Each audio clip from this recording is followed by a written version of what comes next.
En lisant les dialogues pour la première fois dans mon plumard, je me suis marré.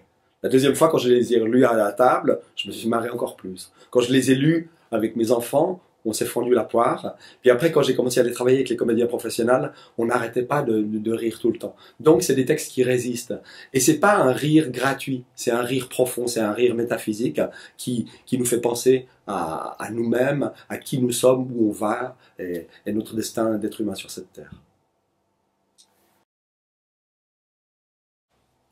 Le plus difficile pour nous a été de choisir les dialogues parce qu'il y en a tellement qui sont tellement intéressants que réussir à former un tout cohérent avec un fil qui les unit, avec une dramaturgie intéressante, c'est ça presque le défi d'un tel spectacle. Ça ne soit pas seulement une suite de sketchs avec un noir et on recommence un nouveau sketch, que ça soit vraiment une histoire continue et puis que chaque sketch soit comme une perle qui s'enfile sur le fil de la parole du poète.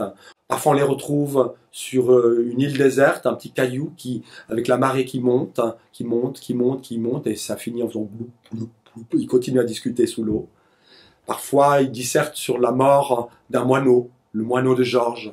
Georges qui est une sorte de personnage omniprésent, c'est un peu mystérieux, une sorte de Godot. C'est pas beckettien, il y a quelque chose il y a un humour acide, mais très tendre chez Dubillard. Donc chacune de ces histoires crée tout un univers avec des espaces très étranges, complètement surréels qu'on se réjouit de pouvoir créer ici au Crève-Cœur.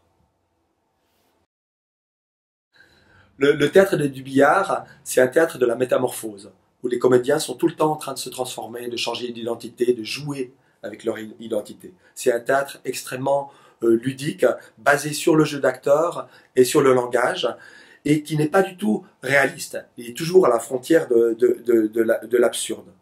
Donc, dans la mise en scène, on va éviter tout réalisme, parce que de toute façon, avec les 14 dialogues, on n'arrête pas de changer d'espace.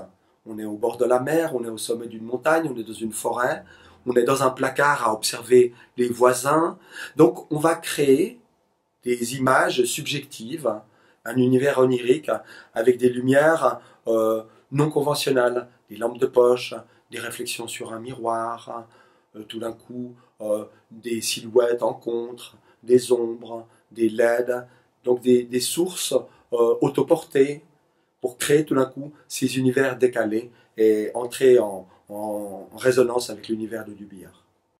On est dans un théâtre du jeu théâtral où l'acteur est au centre.